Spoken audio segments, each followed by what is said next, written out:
Rama répudie Sita. Un jour, Rama entendit une voix dans le ciel. Levant les yeux, il vit que le char Pushpaka s'adressait à lui. « Comme tu me l'as demandé, je suis retourné vers Kuvera, mais il m'a dit que je t'appartenais désormais, car tu as vaincu Ravana. Il m'a donc renvoyé ici pour que je devienne ton serviteur. Ô Seigneur, je te prie de m'accepter auprès de toi sans aucune hésitation. » Rama rendit un culte au char Pushpaka en lui offrant des fleurs, de l'encens et de la pulpe de santal.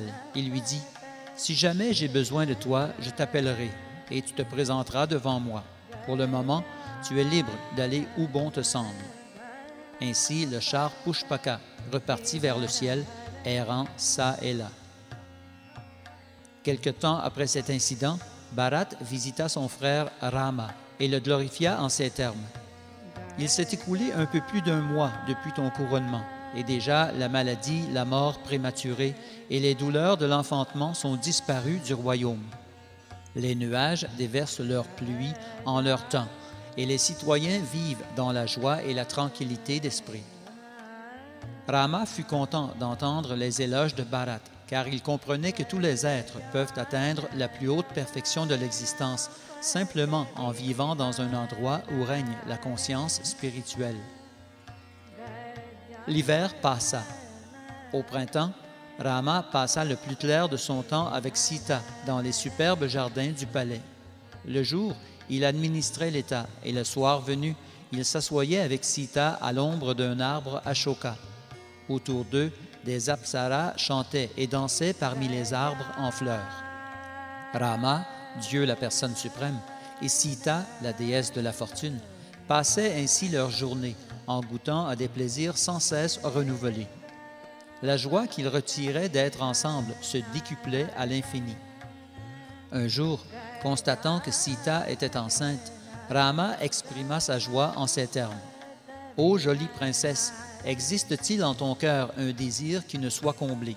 Si tel est le cas, je veillerai sans faute à exaucer tes moindres souhaits. » Sita répondit, « Seigneur, en ta compagnie, tous mes désirs ont été abondamment comblés. Toutefois, puisque tu me poses la question, je désire intensément visiter l'ashram des rishis sur les rives du Gange et leur offrir l'hommage de mon respect. » Rama lui dit, « Chère Sita, sache que tu auras bientôt l'occasion de visiter les rishis dans la forêt. » Rama se rendit ensuite à la salle d'assemblée et parla de tout et de rien avec ses conseillers sur un ton empreint d'humour. Il demande à Bharda, « De quoi les citoyens s'entretiennent-ils ces jours-ci? Que disent-ils à propos de Sita, de Lakshman, de Bharat et de Shatrughna? Quels sont leurs sentiments envers notre mère Kaikeyi ainsi que moi-même? Il est bien connu que les rois font toujours l'objet de critiques de la part des citoyens. » Les mains jointes, Bharda répondit, « Seigneur, tous font l'éloge de ta victoire sur Ravana, le Rakshasa aux 10 têtes. Ils proclament que tu es le plus grand de tous les héros. » Mais Rama insista, « Dis-moi franchement ce qu'ils disent. En sachant la vérité, il est possible de corriger ses défauts et de s'améliorer. Ô Bharda, tu n'as rien à craindre. Je suis au courant que des citoyens envieux répandent dans tout Ayodhya des rumeurs à mon sujet. J'ai même personnellement entendu des gens me critiquer pour avoir repris une femme qui était longtemps demeurée dans la maison d'un autre. » Après avoir entendu ce commentaire de Rama, Bharda baissa la tête et répondit à son roi. « Je ne sais si cela est bien ou mal, mais voici ce que disent les gens sur la place publique et dans les rues. Rama a accompli un exploit extraordinaire en construisant un pont sur l'océan et en tuant le puissant Ravana. Toutefois, ne se rend-il pas compte qu'il a ramené chez lui une femme qui fut enlevée par le roi des Rakshasas et forcée de s'asseoir sur ses genoux? Rama n'est-il pas dégoûté d'aimer une femme qui a passé presque un an avec Ravana? Seigneur, voilà ce que disent les gens à ton sujet. » Indigné, consterné d'entendre de tels propos, Rama demanda aux autres ministres de confirmer les dires de Bharda. Ils répondirent par l'affirmative. Rama était pleinement conscient de l'innocence et de la pureté de Sita, mais il ne pouvait absolument pas tolérer la honte de savoir que les gens le ridiculisaient ainsi. Il décida de répudier son épouse, qui jusque-là ne se doutait absolument de rien. Il convoqua Lakshman et lui dit, dans un état de grande agitation mentale, « Ô Lakshman, écoute attentivement, car ce que je m'apprête à te dire est extrêmement pénible à formuler. Je viens d'apprendre que des citoyens d'Ayodhya me critiquent pour avoir ramené Sita du royaume de Lanka. Vois à quel point le malheur s'abat sur moi. Je suis apparu dans la dynastie royale d'Ikshvaku, et le moindre déshonneur à mon nom me fait plus mal que l'idée même de la mort. Après avoir tué Ravana, je n'étais pas convaincu que je devais ramener Sita à Ayodhya. C'est pour dissiper ces doutes que j'ai demandé à la princesse de Videha d'entrer dans le feu en présence de tous les Devas et Rishis. Vayu et Agni ont confirmé que Sita était pure, et dans mon cœur, je savais aussi qu'elle était chaste. Je l'ai donc reprise. Maintenant, toutefois, des rumeurs circulent partout, et l'on me calomnie dans mon propre royaume. Ô Lakshman, celui qui est ciblé par des rumeurs doit souffrir humiliation et diffamation. Je suis prête à m'enlever la vie si nécessaire, afin d'éviter un scandale public. Je suis même prête à renoncer à toi, mon frère, afin de préserver ma réputation. Et que dire de Sita? Je me noie dans un océan de chagrin. Jamais je n'ai vécu un tel malheur. Lakshman, demain à l'aube, tu amèneras Sita sur les rives du Gange pour qu'elle admire les ashrams des grands rishis. Abandonne-la près de l'ermitage de Valmiki, sur les rives de la rivière Tamasa, et reviens à Ayodhya sans elle. Mon frère, tu dois exécuter mes ordres sans discuter, car la moindre hésitation de ta part me causera une grande peine. Il n'y a pas si longtemps, Sita m'apprenait qu'elle désirait visiter les ashrams situés sur les bords du Gange. Maintenant, va et comble son désir. » Les paroles de Rama brisèrent le cœur de Lakshman. Toutefois, en tant que serviteur obéissant de son frère aîné, il obtempéra sans hésiter. Aussi, le lendemain, aux aurores, Lakshman alla voir Sita et lui dit, « Ton époux m'a ordonné de combler ton souhait. Je vais t'escorter aux rives du Gange afin que tu puisses y vénérer les grands rishis qui y vivent. Sumantra nous attend dans le char. Je te prie de venir tout de suite. » Ravi, Sita revêtit sa plus belle robe, se para de ses bijoux les plus exquis et dit à Lakshman, « Je vais les offrir aux épouses des sages, ainsi que d'autres présents que j'apporte avec moi. » Lakshman aida Sita à monter sur le char et ils partirent sans plus attendre. Mais chemin faisant, Sita, inquiète, s'adressa à Lakshman. « J'ai soudain un tic étrange à l'œil gauche et mes pensées s'embrouillent. Je me sens faiblir et la terre m'apparaît triste et morne. J'espère que Rama se porte bien. » Sita pria ensuite les Devas pour le bien-être de son époux et de ses proches. Lakshman, une boule dans la gorge, lui dit alors, « Puisse le malheur ne point atteindre. » Le soir venu, Sita, Lakshman et Sumantra s'arrêtèrent sur les rives de la Gomati pour y passer la nuit, pour reprendre la route le lendemain matin à l'aube. Quelques heures plus tard, ils atteignaient les rives du Gange. Descendant du char, Lakshman, incapable de se contenir, éclate en sanglots. Préoccupé, Sita lui demande, « Ô Lakshman, qu'y a-t-il? Tu devrais te réjouir d'être arrivé à destination. En réalité, ta tristesse me trouble. Nous sommes partis depuis seulement 2 jours. D'être ainsi séparés de Rama te cause-t-il une telle angoisse? J'aime Rama de tout mon cœur, mais son absence ne m'inquiète pas le moins du monde. Je t'en prie, ressaisis-toi. Nous devons traverser le Gange afin de rencontrer les grands rishis. Nous pourrons ensuite retourner à Ayodhya, car moi aussi j'ai hâte de revoir mon bien-aimé Rama. » Après avoir essuyé ses larmes, Lakshman voit une barque s'avancer vers eux. Lui et Sita montent à bord et parvenus de l'autre côté du Gange, Lakshman, larmoyant, se vide le cœur devant Sita. « Ô princesse de Videha, Rama, dont le cœur est si bon, m'a confié une tâche terriblement cruelle, et cela me rendra tristement célèbre. Il aurait mieux fallu que je meure au lieu d'avoir à exécuter cet ordre de ton époux. Ô gente dame, je te prie de me pardonner ce que je suis maintenant forcé d'accomplir. » Lakshman s'effondre, pleurant à chaudes larmes. Indigné, Sita lui demande « Ô Lakshman, que se passe-t-il? Je ne comprends rien à ce que tu dis. Dis-moi clairement ce qui te trouble tant. Un grand malheur s'est-il abattu sur Rama dont tu n'as pas le courage de me faire part? » Lakshman, la tête penchée et l'émotion dans la gorge, répond à Sita. Pendant qu'il siégeait à la cour royale, Rama apprit que des rumeurs circulaient dans tout Ayodhya, l'accusant d'irrégularité. Partout, les citoyens lui reprochent de t'avoir reprise à ses côtés après que tu eus passé 1 an avec Ravana. Les calomnies de la population lui causent une douleur intolérable. Ô Sita, je sais aussi bien que Rama que tu es pure et sans reproche. Tu n'as donc pas à te méprendre sur les intentions du roi, car il a été forcé de te bannir du palais afin de préserver la réputation de la dynastie Ikshvaku. Ô princesse de Videha, ne laisse pas ton cœur se réduire en miettes, car les résidences des Brahmarshis sur les bords du Gange regorgent de beauté céleste. Je te conseille de prendre refuge du grand sage Valmiki, car il fut un ami intime de Maharaj Dasharat, ton beau-père. Souviens-toi toujours de Rama en ton cœur et continue d'alimenter ta dévotion pour lui. Tu accéderas ainsi au plus grand bonheur, ô Janaki.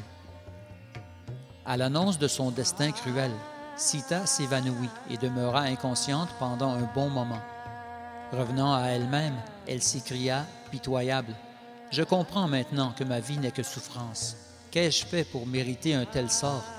J'ai fidèlement suivi mon époux en exil et je ne me suis jamais plainte des difficultés encourues. Ô Lakshman, comment me sera-t-il possible de survivre ici, seul et abandonné? Que vais-je répondre aux rishis lorsqu'ils me demanderont pourquoi je fus abandonné? Qu'ai-je fait de mal? Je m'enlèverais volontiers la vie en plongeant dans le Gange, mais cela causerait la fin de la dynastie de Rama. » Puis, reprenant son calme, Sita poursuivit. « Je ne t'en veux pas, car je sais pertinemment que tu ne fais qu'accomplir ton devoir. Retourne à Ayodhya et offre mes respects à Kaushalya, Sumitra et Kaikeyi, mes 3 belles-mères. Puis, touche les pieds de mon époux et dis-lui ceci de ma part. Ô Rama, tu sais très bien que ma dévotion pour toi n'a jamais failli. Tu connais ma chasteté et mon amour inconditionnel. Malgré tout, par crainte de la honte et du déshonneur, tu m'éconduis. Ô Rama, mon Seigneur et unique refuge, tu n'aurais pas dû agir de la sorte. Mon très cher époux, je ne me lamente pas sur mon sort, car je me sais irréprochable. L'époux est égal à Dieu lui-même dans le regard d'une chaste femme. C'est pourquoi j'accepterai tout ce que tu crois être bon pour moi. » Lakshman entreprit alors une marche circulaire autour de Sita et retraversa le Gange. Puis, montant sur son char, il tourna la tête pour jeter un dernier regard sur Sita, sa belle-sœur. De son côté, Sita regarda tristement Lakshman s'éloigner. Puis, seule et sans protection, Sita s'écroula sur la terre ferme et pleura toutes les larmes de son corps. Accablé de douleur, Lakshman dit à Sumantra, son conducteur de char, « Rama devra maintenant souffrir terriblement après avoir ainsi abandonné sa chère épouse. Hélas, il semble que celui qui a eu raison des Rakshasas devra à son tour subir les affres du destin cruel. Le chagrin de Rama sera grandement supérieur à celui qu'il a vécu en exil. »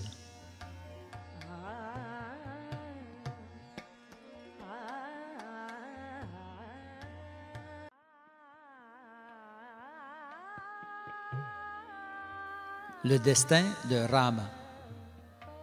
Sumantra répondit, « Ô prince, ne te lamente pas trop sur le sort de Rama et de Sita. Il y a longtemps, ton père fut informé qu'un jour Rama aurait à abandonner son épouse et souffrir des affres de la séparation pour le reste de sa vie. Ô Lakshman, j'ai promis à ton père que jamais je ne révélerai un tel secret. Toutefois, puisque tu me parles des malheurs de Rama, je vais tout te raconter. Je devrais plutôt me plier à la requête du roi, mais il semble que le destin est suprême, car je me sens maintenant contraint de parler.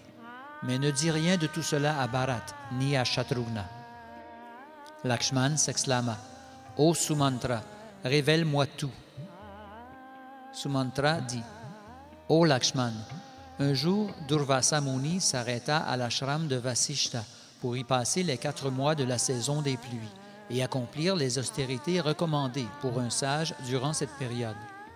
Or, Maharaj Dasharat vint un jour visiter son ami Vasishta. Au cours de la conversation, Maharaj Dasharat s'enquit à propos de sa longévité et de celle de ses fils. C'est alors que Durvasa Muni lui apprit qu'il y a longtemps, les Asuras, vaincus par les Devas, cherchèrent asile auprès de l'épouse de Bhrigu Muni. Sri Vishnu, furieux, trancha la tête de la femme ascète au moyen de son disque Sudarshan. En guise de représailles, Bhrigu Muni prononça contre Vishnu une malédiction selon laquelle il aurait à naître sur terre en tant qu'être humain pour connaître la douleur d'être séparé de son épouse. Mais Bhrigu Muni regretta d'avoir ainsi exprimé sa frustration et, repentant, rendit un culte à Vishnu afin d'implorer son pardon. Satisfait de l'attitude du sage, Vishnu accepta toutefois les conditions de la malédiction prononcée contre lui. Durvasa Muni dit à Maharaj Dasharat que c'était pour cette raison que Vishnu était apparu en tant que son fils Rama. D'Ayodhya, il régnerait sur la terre pendant 11 000 ans et engendrerait 2 enfants dans le sein de son épouse Sita. Lakshman fut soulagé d'entendre l'histoire de son frère aîné des lèvres de Sumantra et comprit que tout ce qui arrive est, somme toute, la volonté de Dieu. Lakshman et Sumantra passèrent la nuit près d'une rivière et reprirent la route le lendemain matin.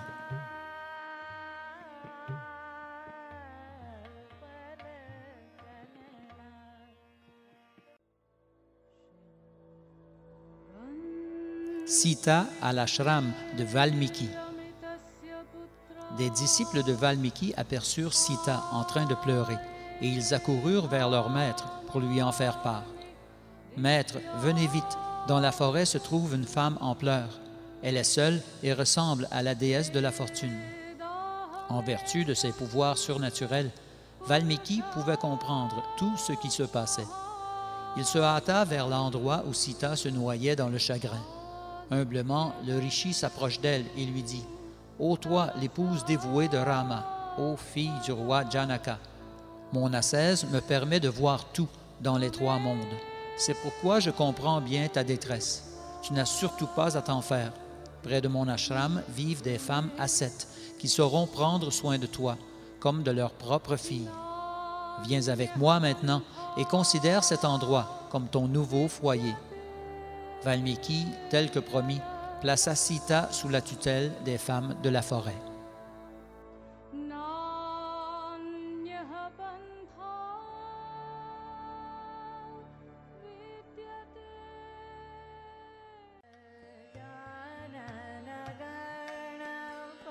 Lava et Kusha. Pendant ce temps, Lakshman rentrait à Ayodhya. Dans le palais royal, il vit Rama assis sur le trône, pleurant et perdu dans ses pensées. Voyant la condition pitoyable de son frère, Lakshman éclata en sanglots. Se prosternant devant Rama, Lakshman s'adressa à lui d'une voix chargée de chagrin. « Mon frère, tel que tu me l'as ordonné, j'ai abandonné Sita sur les rives du Gange, près de l'ashram du grand sage Valmiki.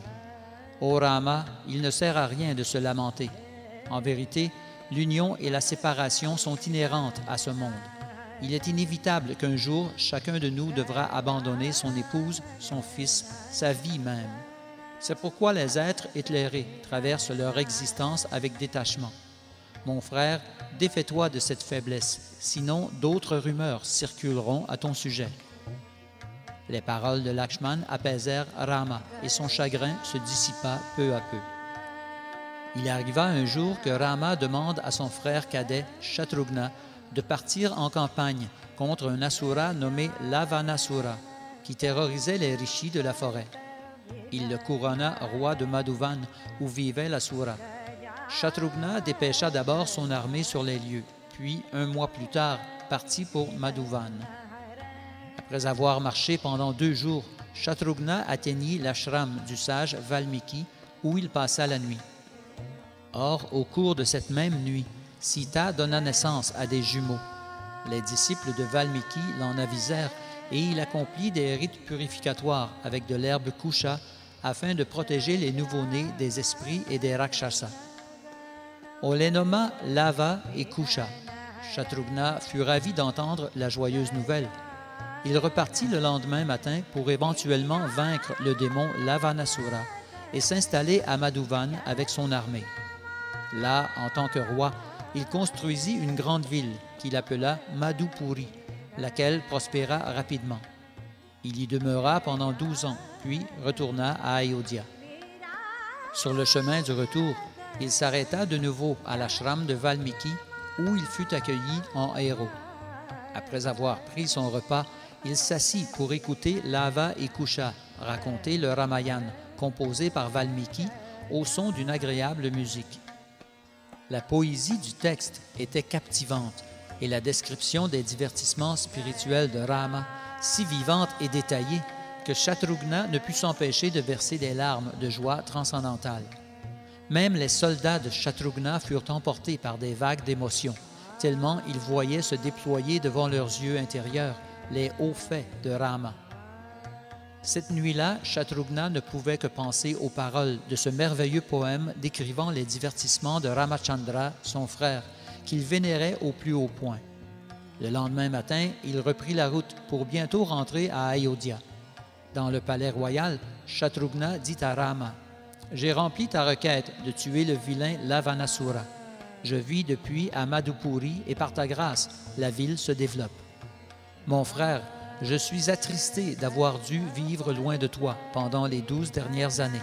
C'est pourquoi je t'implore de me permettre de vivre à Ayodhya en permanence. » Rama étreignit Shatrughna affectueusement et lui dit, « Mon frère bien-aimé, un kshatriya héroïque doit s'abstenir d'épancher ainsi son chagrin lorsqu'il est loin de son royaume. Le devoir d'un roi est de régner sur ses sujets selon les principes de la spiritualité. Tu dois retourner à Madhupuri. Bien évidemment, j'espère que tu viendras me voir à Ayodhya de temps à autre. Mais pour l'instant, j'aimerais que tu restes ici pendant 7 jours avant de repartir. » Le cœur gros, Shatrughna acquiesça à la requête de Rama, son aîné, et au bout de 7 jours, il reprit la route de Madhupuri, sa capitale. Valmiki donna un jour la directive suivante à Lava et Kusha. Allez répandre le Ramayana dans tout le pays. Entrez dans les demeures des brahmanas, les ashrams des rishis, ainsi que les palais des rois. Récitez le Ramayana en vous promenant dans les rues des villes et aussi en pleine campagne. Mais d'abord, rendez-vous à Ayodhya, où Rama accomplit en ce moment un sacrifice du cheval. Si Rama vous demande de chanter devant les brahmanas, faites-le sans hésiter. Récitez 20 chapitres à la fois et n'acceptez surtout pas de paiement en retour. Dites simplement, « À quoi l'or nous servirait-il, nous qui vivons de fruits et de racines ?» Si Rama vous demande qui sont vos parents, dites-lui que vous êtes les disciples de Valmiki. Chantez les versets du Ramayana avec attention et douceur et assurez-vous de ne point déplaire au roi, car il est le père de tous les êtres vivants. Lava et Kusha répondirent, « Nous agirons selon ta parole. » Cette nuit-là, ils dormirent paisiblement, leur cœur bien imprégné des paroles de Valmiki. Vint le temps où Lava et Kusha récitèrent le Ramayana au son d'instruments à cordes dont ils jouaient eux-mêmes dans l'air sacrificiel d'Ayodhya. En réalité, les voix des 2 frères étaient si mélodieuses que leur chant dépassait en qualité celui des Gandharvas. L'auditoire était littéralement suspendu à leurs lèvres. Se tournant les uns vers les autres, les gens disaient, « Mis à part leurs cheveux emmêlés et leurs vêtements en peau de cerf, ces garçons ressemblent en tout point à Rama. » Après avoir entendu les 20 premiers chapitres, Rama, dont la curiosité avait été piquée, ordonna à Lakshman de donner aux jumeaux 20 000 pièces d'or, des vêtements somptueux et tout autre article de leur choix. Lorsque Lakshman leur présenta l'or et les vêtements, Lava et Kusha refusèrent tout. L'or n'est d'aucune utilité, à ceux qui vivent de fruits et de racines. Grandement étonné, Rama leur demanda « Combien de parties comporte cette épopée et quel rishi l'a composée ?» Les jumeaux répondirent « Ô roi, le grand sage Valmiki est notre maître spirituel et il est l'auteur de ce texte qui dépeint l'histoire complète de ta vie. Le poème contient 6 parties et un chapitre supplémentaire décrit tes derniers divertissements. Si tu le désires, nous chanterons le Ramayana en entier pendant toute la durée de ton sacrifice du cheval. »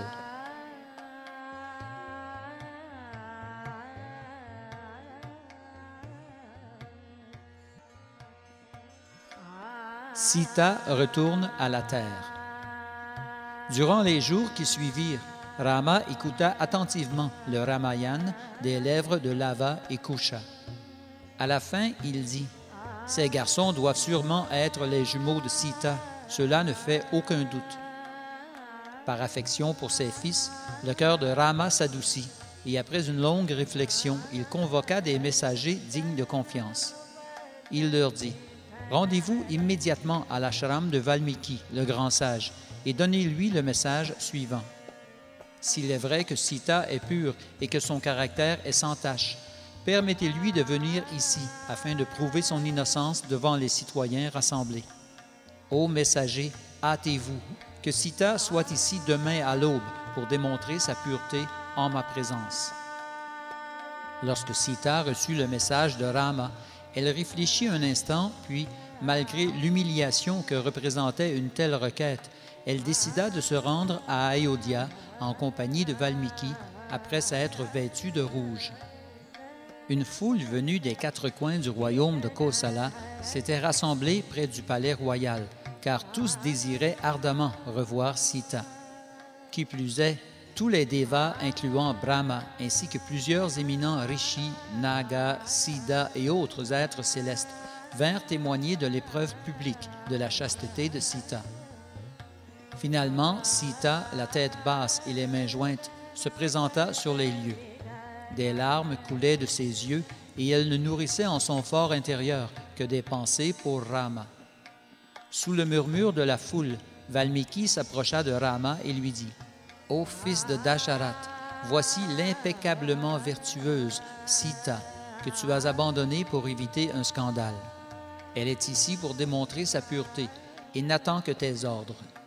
Ô Rama, moi qui n'ai jamais menti, te déclare ouvertement, dans le cas où Sita serait entachée de la moindre faute, je renoncerai aux fruits de mon ascèse. Tu aimais Sita profondément et étais convaincu de son innocence, et malgré cela, tu l'as bannie par peur de l'opinion publique. Ma vision spirituelle me permet de constater la pureté absolue de Sita. Elle est venue pour te confirmer cette vérité. » Rama regarda Sita pendant un instant, puis déclara à l'assemblée « Qu'il en soit ainsi. J'accepte tout ce que t'a dit le Rishi. » Après la prise de Lanka, les Devas ont éprouvé la pureté de Sita et je l'ai joyeusement ramenée avec moi à Ayodhya. Toutefois, les gens se sont mis à me critiquer et je l'ai bannie, mais avec une certaine réticence. J'ai maintenant décidé que dans le cas où Sita arriverait à prouver son innocence devant cette assemblée, je la reprendrai en tant que la femme que j'aime profondément. » Sous un silence de plomb, tous les yeux se tournèrent alors vers Sita, qui était là, debout, tête baissée. Marquant une pause et regardant l'assemblée, Sita parla ainsi. « Ô déesse de la terre, écoute ma requête. Si, depuis mon mariage, j'ai pensé à un autre que Rama, ou même aimé un autre que lui, ne m'accorde point ton refuge. Mais si toutefois mes pensées, paroles et actions n'ont été que pour Rama, mon époux, alors laisse-moi entrer en toi, afin que je n'aie pas à subir la honteuse calomnie de ces gens. » Pendant que Sita parlait, la terre s'ouvrit soudain, et de la crevasse sortit la déesse Bhumi dans toute sa majesté, assise sur un trône en or massif, supporté par des serpents célestes. La déesse accueillit Sita, l'étreignit, pour ensuite l'inviter à s'asseoir auprès d'elle sur le trône. Puis, sous le regard étonné des Devas et Rishis dans le ciel et celui des rois et des citoyens sur terre, le trône céleste s'enfonça lentement dans les entrailles de la terre.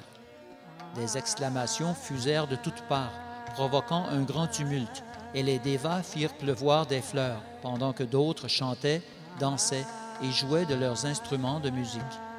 La pureté absolue de Sita venait d'être définitivement confirmée. Après le départ de Sita, des larmes montèrent dans les yeux de Rama et la colère envahit son cœur. Inclinant la tête, il déclara « Ô terre, je t'ordonne de me rendre Sita immédiatement. Ouvre-toi et amène-la ici pour que nous soyons réunis à nouveau. Sita est ta fille, je suis donc ton beau-fils.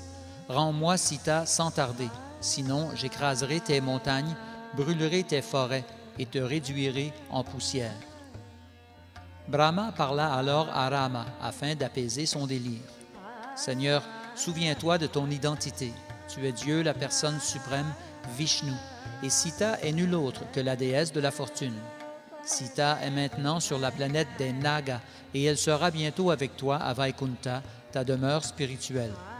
Ô héros suprême, maître de l'univers et soutien de toute vie, je n'ai pas à te rappeler ta position divine.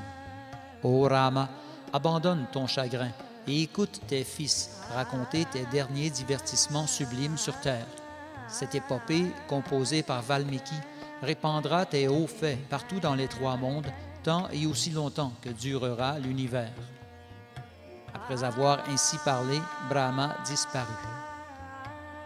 En compagnie de Lava et Kusha, Rama se rendit ensuite à l'ashram de Valmiki. Après avoir pleuré toute la nuit la perte de Sita, Rama convoqua tous les rishis et demanda à ses fils de réciter le dernier chapitre du Ramayana. Plus tard, Rama retourna à Ayodhya, mais la vie n'avait pour lui plus aucun sens en l'absence de Sita, sa bien-aimée. Néanmoins, il continua à gouverner le royaume selon les principes de la spiritualité. Ainsi, les pluies tombaient suffisamment et en saison, les récoltes se faisaient abondantes et la prospérité tangible.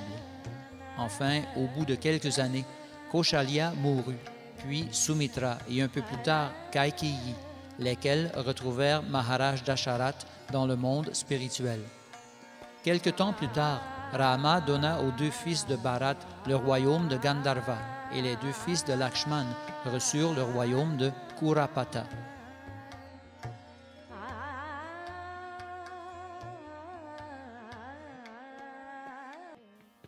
Lakshman quitte ce monde.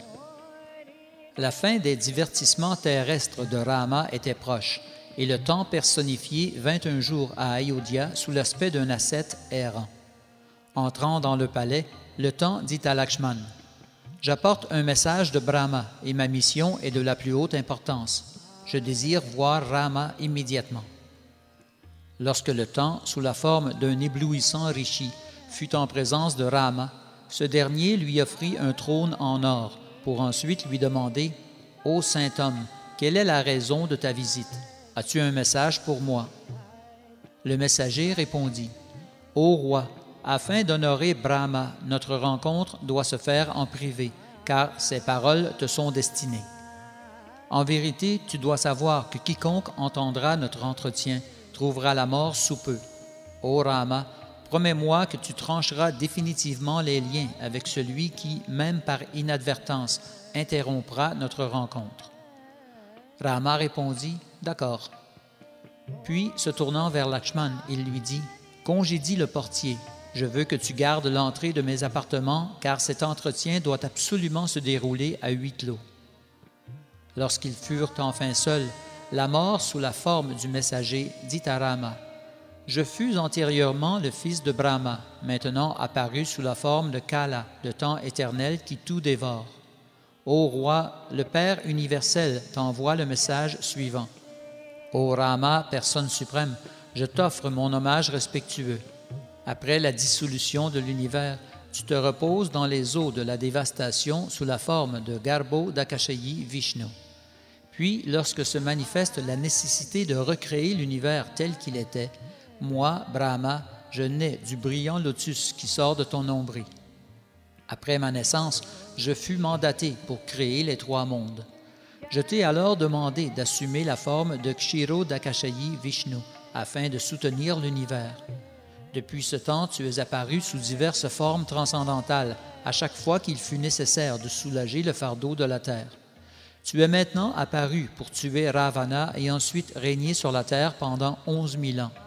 Seigneur, le temps qui t'était alloué est maintenant terminé, et il n'est plus nécessaire pour toi de rester plus longtemps en ce monde. Si tu le désires, tu peux remonter aux cieux pour continuer à régner sur les Devas. Ô personne suprême omniprésente, tu es la source de ma puissance et de mon existence. Je t'offre mon hommage respectueux. Après avoir écouté le message de Kala, Rama répondit, souriant, « Tu as parlé franchement. Je te souhaite tout le bonheur que tu mérites. Dis à Brahma que j'ai rempli ma promesse envers les Devas. Je retournerai bientôt dans ma demeure transcendantale. » Or, pendant la conversation de Rama et du messager, Durvasa Muni arriva inopinément au palais. Lorsque Lakshman l'accueillit, le rishi lui dit, sur un ton agité, « Je dois voir Rama immédiatement, cela est urgent. » Lakshman lui répondit, « Rama m'a formellement interdit de l'interrompre, quelle que soit la circonstance. Ô toi, le plus grand parmi les rishis, je te prie de demeurer patient et d'attendre ici un moment. » Mais Durvasa perdit son calme. Furieux, il haussa le ton. « Va et annonce immédiatement ma présence. Si tu es assez stupide pour me désobéir, je vais prononcer une malédiction contre Rama, Bharat, toi-même et l'entière dynastie Ikshvaku, ainsi que le royaume de Kosala. Fais vite, car ma patience a déjà atteint ses limites. » Lakshman savait pertinemment que d'interrompre l'entretien de Rama avec Kala, le temps personnifié, lui vaudrait la mort, mais songeant à la malédiction de Durvasa, il en vint à conclure qu'il était mieux de souffrir seul que de causer la ruine de la dynastie. C'est alors qu'il entra dans la pièce et informa son frère aîné de la présence de Durvasa. Rama prit congé de Kala et partit accueillir le rishi. Debout devant lui, les mains jointes, Rama lui demanda, « Ô Brahmana parmi les plus puissants, que puis-je faire pour toi ?» Durvasa répondit, « Ô roi vertueux, je viens de terminer un jeûne de 1000 ans. Pourrais-tu me donner à manger ?» Rama s'empressa alors de commander un somptueux festin pour le rishi, qui s'en trouva plus que comblé. Toutefois, après le départ de Durvasa, Rama se souvint de la promesse qu'il avait faite à Kala. Un énorme chagrin s'empara alors de lui. Craignant la perte de son plus fidèle compagnon, Rama inclina la tête, abattu, découragé. Lakshman s'avança vers son frère déprimé et lui dit joyeusement, « Ô Rama, tu n'as pas à te lamenter pour l'inévitable qui est décrété par le destin suprême. Il faut accomplir son devoir sans attachement ni aversion. Par conséquent, honore ta promesse et bannis-moi du royaume sans hésiter. » Rama convoqua ses ministres et après leur avoir décrit la situation, demanda leur avis.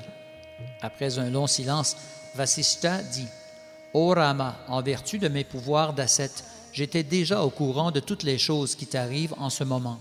En tant que roi vertueux, tu dois maintenant honorer ta promesse et bannir Lakshman. » Rama se pencha longuement sur le sujet, puis il annonça à l'assemblée, « Parce que j'adhère à la droiture, j'ordonne le bannissement immédiat de Lakshman. » Tous les ministres applaudirent la sage décision de Rama, tandis que Lakshman se dirigeait vers les rives de la Sarayu afin d'absorber son esprit dans la pratique du yoga mystique.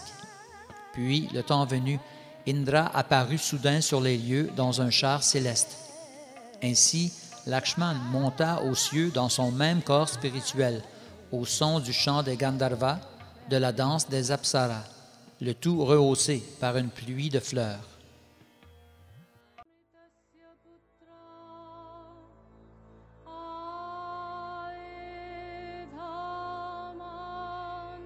Rama retourne à Vaikunta. Après le départ de Lakshman, Rama décida d'installer Bharat sur le trône royal afin de pouvoir emprunter le même sentier que son frère Lakshman. Toutefois, Bharat refusa d'accéder au trône car il ne désirait pas jouir du royaume sans la présence de Rama. Au contraire, il souhaitait suivre l'exemple de ses frères aînés. Rama divisa alors le royaume de Kosala en deux parties, donnant la partie nord à Kusha et le sud à Lava.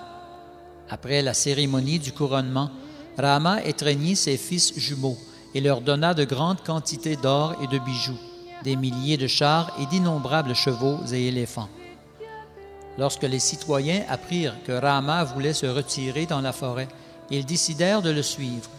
La seule pensée d'être séparés de Rama leur était devenue insupportable. Shatrughna décida à son tour de suivre Rama, qui sortit de la ville d'Ayodhya entouré d'une foule immense. En réalité, tous les êtres vivants exprimèrent leur amour et leur dévotion envers Rama en le suivant dans la forêt. Même les animaux quittèrent Ayodhya pour suivre Rama. Pendant qu'ils marchaient, silencieux, tous comprirent l'esprit de renoncement de Rama.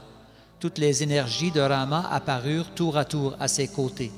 Sri à sa droite, Bhumi à sa gauche, Shakti devant et derrière lui, Omkara, Gayatri et les Védas. Puis suivait Bharat et derrière lui Shatrughna et sa famille. Enfin, les brahmanas et les citoyens selon leur niveau d'importance, et finalement les animaux. Arrivé sur les rives de la Sarayu, Rama marqua une pause. À ce moment, Brahma et les Devas apparurent dans le ciel, chacun dans leur char céleste. L'atmosphère s'illumina d'un éclat transcendantal et une douce brise odorante se mit à souffler. Des Gandharvas et des Apsaras chantaient et dansaient, pendant que les Devas déversaient des pluies de fleurs célestes et odorantes sur tous les êtres présents. Pendant que Rama entrait dans les eaux de la rivière, Brahma récita les prières suivantes. Ô Seigneur, ô Personne suprême, tu mets fin maintenant à tes divertissements terrestres et te prépares à retourner dans ta demeure transcendantale au-delà de ce monde matériel. Tu es Vishnu, le Seigneur éternel, et bien que tu te manifestes sous diverses formes, ton corps demeure éternellement le même, originel, sans aucun changement. Toi seul es la cause première de toutes les causes et le soutien de toute existence. Tout ce qui existe, le manifesté comme le non manifesté, fait donc partie intégrante de ta personne, car tu es la vérité suprême et absolue, la source de toute manifestation, matérielle ou spirituelle. Seigneur, tu es si gentiment apparu pour soulager le fardeau de la terre. Réitérons sans cesse notre hommage respectueux envers ta personne. C'est ainsi que Rama, suivi de Bharat et de Shatrughna, retourna dans sa demeure éternelle dans le monde spirituel. En réalité, non seulement les fils de Dasharat, mais tous ceux qui les suivirent atteignirent eux aussi les planètes Vaikunta où Rama vit éternellement.